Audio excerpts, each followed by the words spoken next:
Hi guys, so bumili nga ako nitong anti-theft door alarm no para if ever man mga lodi na may magbukas po ng ating pinto ng halimbawa tulog tayo mga lodi is tutunog yung ating alarm. So tingnan natin mga lodi, testingin natin. Open natin.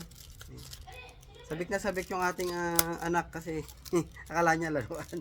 So ito ay dinidikit lang sa pinto mga lodi no. Pwede nating i-turn on kapag matutulog na tayo at pagka naman gising na tayo, pwede natin siyang i-turn off. So paano ba to? So nakaganyan siya. Okay? So ito didikit doon sa pinto, tapos yung itong isa doon sa dingding sa katabi ng pinto. Pagka-turn on natin, tingnan natin. Diba?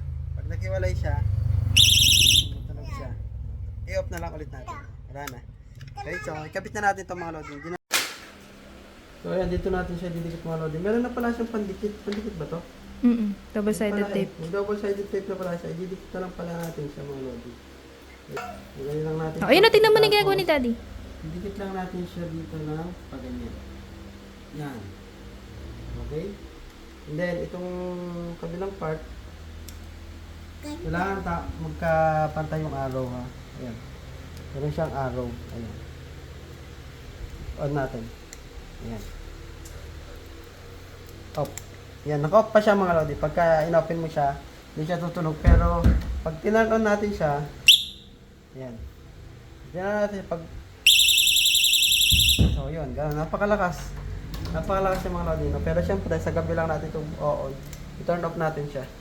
At ikakabit naman natin yung isa doon sa kabila. No, meron pa tayong isa, dalawa. Okay?